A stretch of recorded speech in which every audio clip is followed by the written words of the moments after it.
सातबारा उतार्यावर नोंद असलेली विहीर एका रात्रीत बुजवण्याचा प्रकार जुन्नर तालुक्यात घडला आणि ही विहीर ज्या शेतकऱ्याची आहे त्यानं विरोध केल्यानं त्यांनाच गावगुंडांनी मारहाण केल्याची घटना पिंपळवाडी इथं घडली आहे। शेतकऱ्यांना काही पत्रकारांना घटनेची माहिती द्यायला बोलवल्यानं चिडलेल्या गावगुंडांनी शेतकरी निवृत्ती कुटे, तबाजी कुटे आणि त्यांची मुलं आणि माहिती अधिकार कार्यकर्ते अमर शहाणेंना जबर मारहाण केली।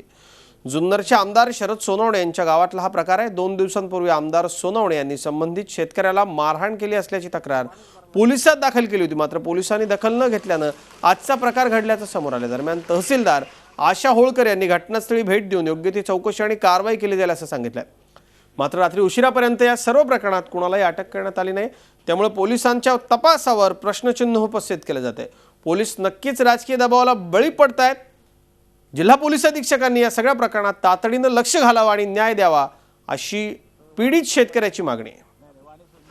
रस्ता बनवण्याचा प्रकार चालू होता आणि निवारण समितीकडे अर्ज आल्याच्या नंतर मी चौकशी कामी गेलो असता तिथं खाजगी जमिनीत विहीर गाडून दादागिरीने रस्ता बनवायचं काम चालू होतं। आणि जे काही ग्रामस्थ आणि रस्त्याच्या लगत शेतकरी यांच्यामध्ये जो काही वाद आहे त्याच्या अनुषंगाने आमच्या कार्यालयात जो तक्रारी अर्ज आधीच आलेला आहे त्याच्यामध्ये आम्ही तो अर्ज चौकशीसाठी पाठवलेला आहे आणि 7 तारखेला या अर्जाची चौकशी नेमण्यात आलेली आहे। पिंपळवंडी गाव आळेफाटा पोलीस स्टेशनच्या हद्दीमध्ये तिथले जे काही ग्रामस्थ आहेत त्या ग्रामस्थांनी तिथं जो एक रस्ता होतोय त्या रस्त्याच्या संदर्भात काहीतरी तक्रार झाली। झी 24 तास रहा एक पाऊल पुढे।